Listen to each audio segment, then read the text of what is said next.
Welcome to Dead Man Talking. Tonight's story is from a brand new author exclusive to the channel by the name of Hurric4ne, with quite simply a bone-chilling story for you all to sink your teeth into. Of course, as ever, please do let us know what you thought down below in the comments box. Please do like and share. It really does help build the channel and our community further. And why not hashtag TeamFEAR and DMT's Cryptid Crew. And so, with that aside, let's get into tonight's story. Entitled King of the Mountain. Let's get straight into that. Part 1. Peace Doesn't Last. My name is Damon. I'm 26 years old and I come from a small town with a dark and ancient history. And for obvious reasons, I will not disclose the name of it or even the country I am writing this tale from, for your safety and for the safety of anyone who might try to seek out this place in our little hidden slice of the world. And from as long as I can remember, our town had been a place shrouded in mystery and secrecy, and its members aren't quite fond of outsiders. From what I've been told, my family has lived here for generations, going back almost 7 generations. I live with my mother and 2 sisters, both 28 and 31, and our mother is 59 years old. We have all wanted for a long time to found our own homes and even preferably leave this town we have called home our entire lives. But since our father passed almost 10 years ago, we couldn't bear the thought of leaving alone our mother, and so we've stayed here in the same house for all of these years for her. One day I do plan on leaving this place behind to start a new life of my own far from this place. And for context, our town is a small one but ancient, so old and secluded that I doubt even if I told you its name, you most likely wouldn't have heard of it. And for good reason. Our home isn't what you would call a normal place.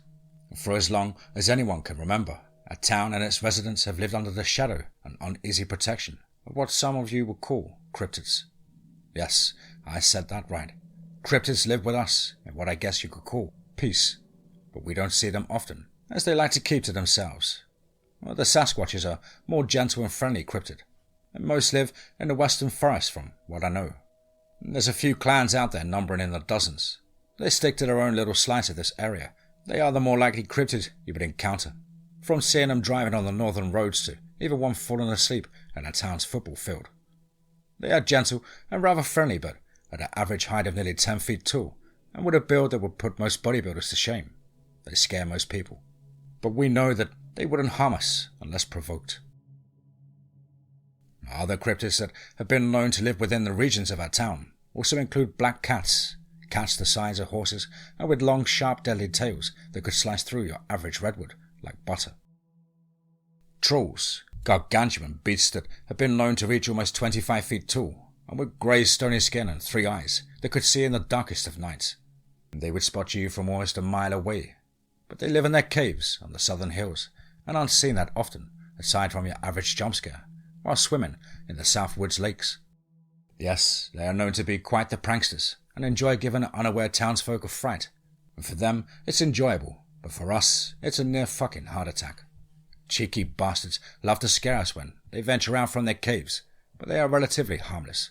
Well, I mean they could flatten your biggest cars with one single hand if they wanted to, but for us, luckily, they aren't quite the violent type.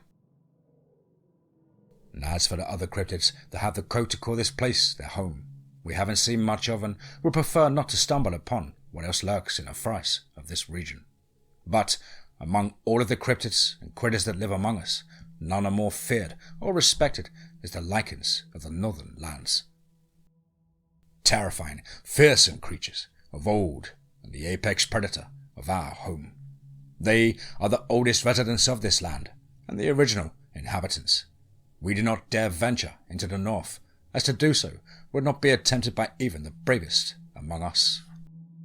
Now, from what we know of the oldest tales of our town, the lichens are the protectors and guardians of these lands, the peacekeepers of all the cryptids that call this place home.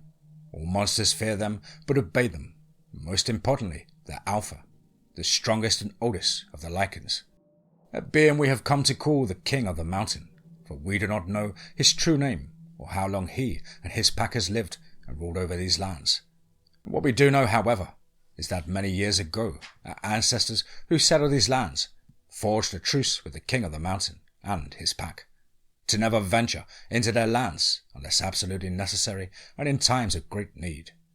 They would rule from the mountain and protect all human and cryptids who would call this place their home. And for thousands of years, our people and the creatures of the forest would live in peace. We were taught of this since we were children, and our parents would always remind us to never venture north, to leave the cryptids to their own peace, and our town and our lives would flourish. It is an uneasy peace, as for our human nature still finds the idea that we live among monsters in our daily lives terrifying. But for as long as I can remember, myself and my family and our community have lived in relative comfort. We have no crime in our town, no struggles, no problems that could affect us in our little slice of frightening paradise. But peace and prosperity, it cannot last forever. In the past few months, our town has had its first taste of struggle and change in our daily lives. The peace of this town has been ravaged by a string of deaths and disappearances. Families found torn to pieces, friends I had grown up with mutilated in their homes.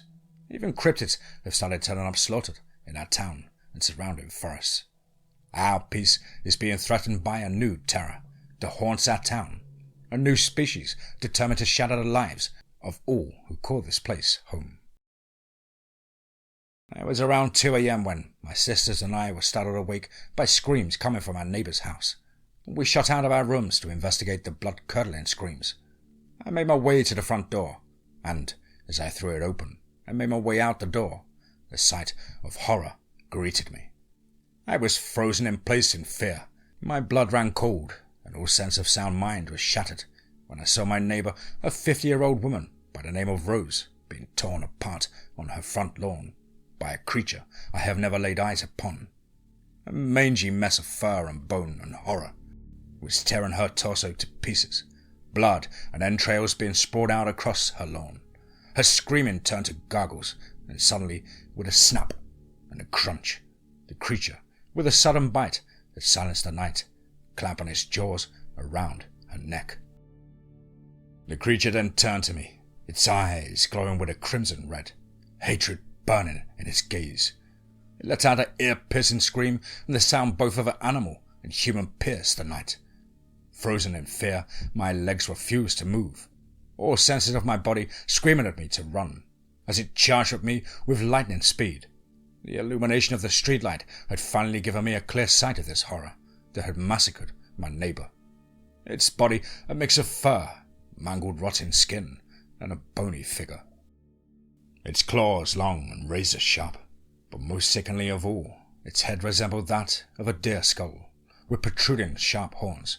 It was a fucking Wendigo, a horror of myth and legends.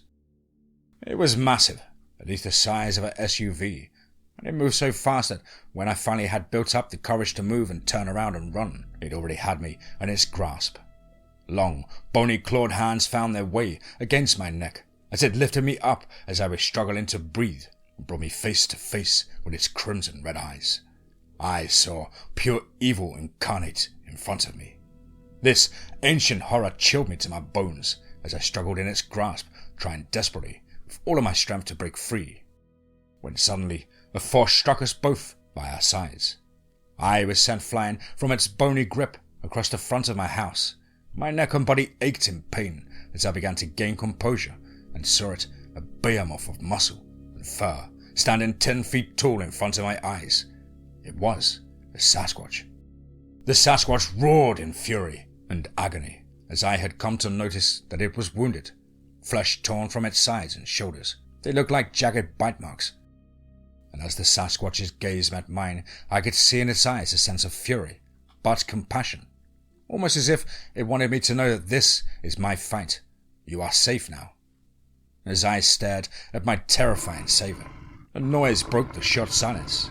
A shrieking scream came from the Wendigo as it crouched, ready to pounce meters from me. It was angry that its meal was kept from it. The Sasquatch roared and beat its chest so loud I thought my ears were suddenly going to burst as it charged at the bony, mangled monster. 2 titans ready for battle. I felt a hand grab my shoulder as my sister was screaming at me to hurry. She pulled me towards the front door of my house as we were running with all of our strength, where we were suddenly frozen in place by a mix of fear and confusion, by a howl so loud the two monsters stopped their charge. And as I turned around to catch a glimpse of what made the deafening noise, a sudden blur of fur, dark as night, brushed past me. It was so fast that before my sister and I had time to completely turn around, a sudden scream shut down by a gurgling sound filled the night. I couldn't believe my eyes, my body shaking at the sight before me.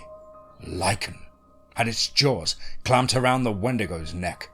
It happened so fast that even the Sasquatch looked as if it was taken aback by the sight of the pitch-black predator before holding up the limp body of the Wendigo in its jaws.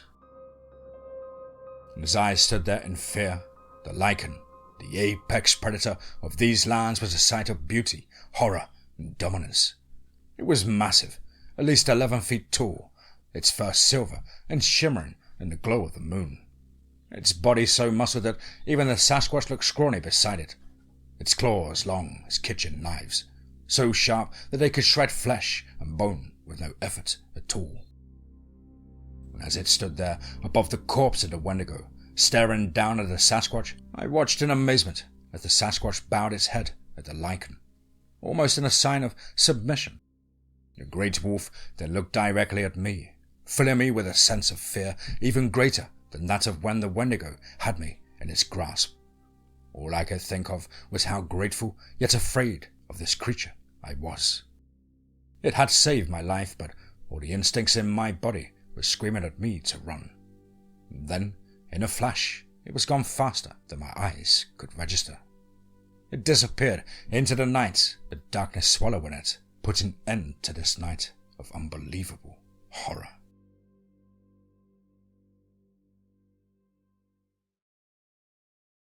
On the following day, the town was in a state of panic, and Mayor informed his people my neighbor's death was not the only one. At least 24 bodies were found in the streets, the limbs and entrails and blood painting this town red. And as dozens of townsfolk yelled and roared in a cacophony of panic and anger, they were frightened and in complete shock as to the events of last night. Something like this had never happened in our town before. For hundreds of years we lived in peace, yet this new threat had torn that peace apart in just one night. And suddenly a booming voice roared out over the crowd, and as I turned to look at the person who could silence this room, I realized it was old man Marcus, a man of 58 years old, who had helped all the people of this town for years building their homes, fixing their cars, building this town's roads. He was a man of all trades. The town loved him for all the help he gave to our people. This was a man all respected and looked up to. "We need to speak to the pack, most importantly the king of the mountain," Marcus said. "These creatures have plagued our town for months. It started with small disappearances, missing animals, missing hikers, but, well, last night they showed their true strength. Dozens of our neighbors and friends are dead. This is just the first night, and there will be more nights of blood. We need the Lycan's help. The Sasquatches are being slaughtered, the trolls slaughtered, the black cats slaughtered. This threat isn't here for just us. It's declaring war on these lands," Marcus said with a thunderous concerned tone. "If we are to bring peace we once had in our town, we need the Lycans." Well, the townsfolk went quiet, all with a look of concern and consideration on their faces. We feared the Lycans, but this new threat might grant us a good reason to approach the Lycans' lands. After all, they were our guardians and protectors of all the creatures here. But still, the thought terrified the townsfolk. Marcus loudly addressed the silence of the town, stating that he would make the journey to the mountain to plead with the Mountain King to save us from this new horror. And before he finished speaking, a sudden wave of guilt and sense of duty overcame me as I blurted out, "I will come with you." At least 24 people of this town looked at me with an expression of worry and gratitude that they knew it could mean our untimely deaths or their salvation. And before I had time to realize what I had obliged myself to do, a sudden jab on my arm surprised me. I turned as I met my mother's gaze. "I will not allow you to go to that mountain. You'll be torn to pieces by the lichens," she said with a shaken voice of almost sobbing in anger. "I have to, Mother. Marcus can't make this journey alone. It's our only chance."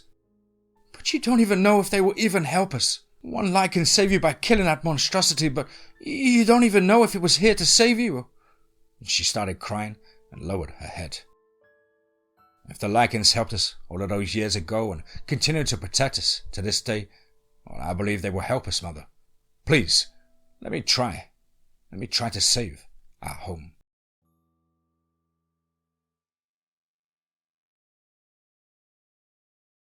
Part 2. The Journey. Let's get straight into that. 3 days have passed since the meeting of our town, since the night of blood that changed our town forever. Myself and Marcus have made all the preparations for our journey.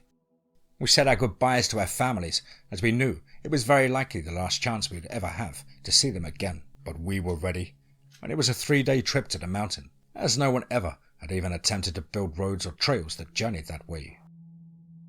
"Are you ready for this, kid? You know this is most likely a suicide mission.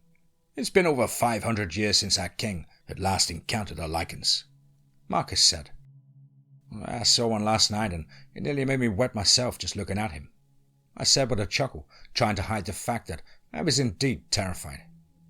We left our town behind us as we made our way north to the mountain, our town slowly growing smaller and smaller every time I turned around, a sense of danger that I was truly in.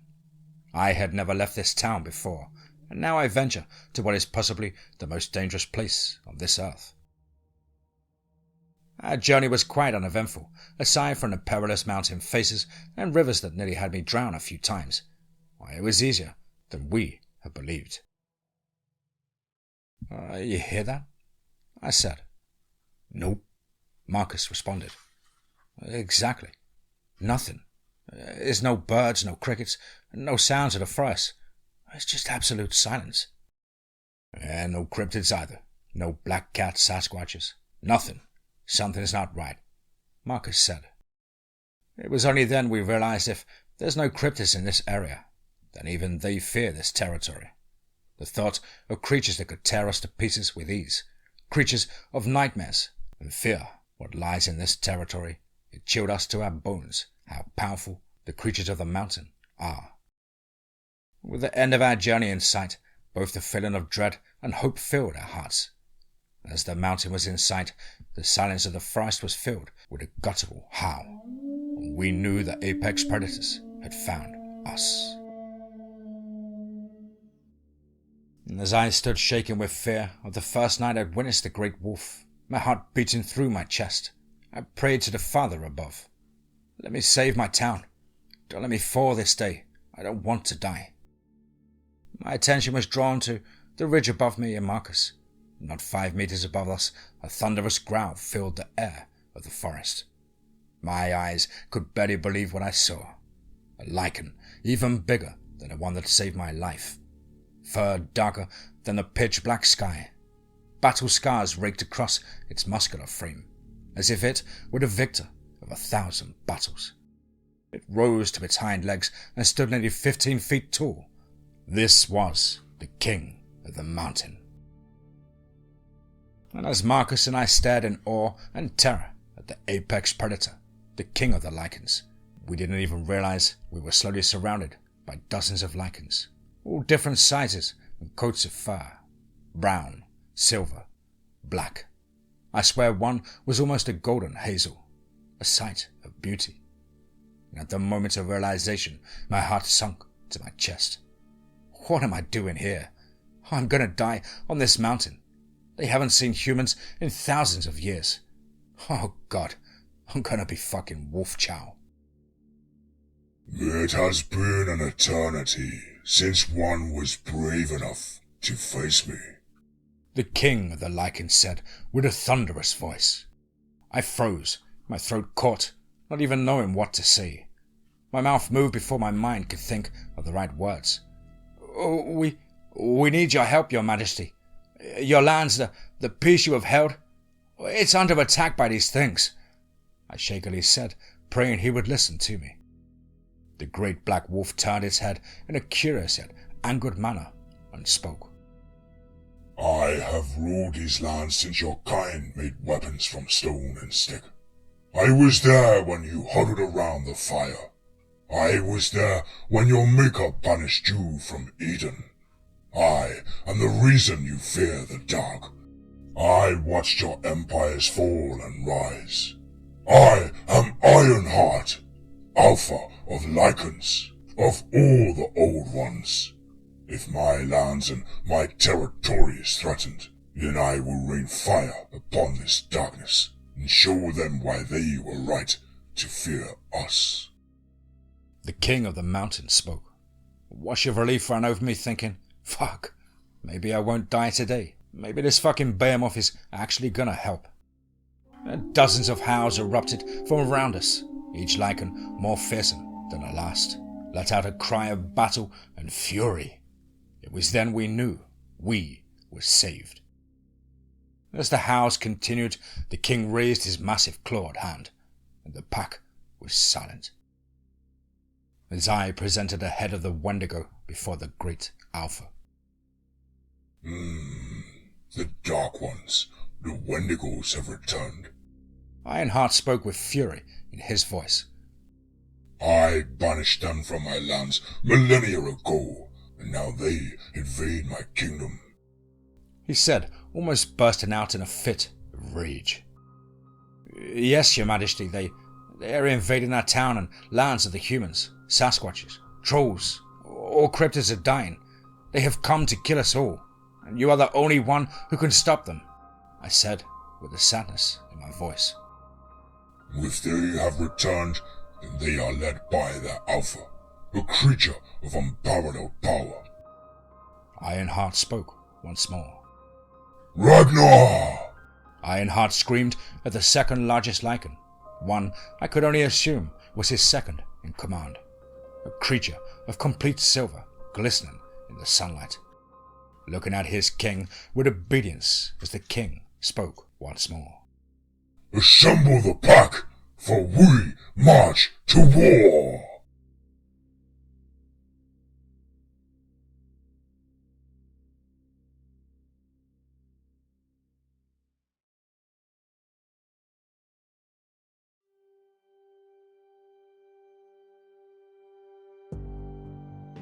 Wow, wow, wow, wow, wow, wow. Suddenly another one. Wow. Chest pounding, absolutely riveting, and just what the doctor ordered for this channel.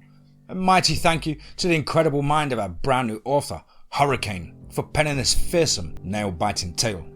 I really cannot wait for any updates from yourself, Hurric4ne, and of course, I really hope you enjoy my rendition. Well, guys and girls as ever, you know the drill.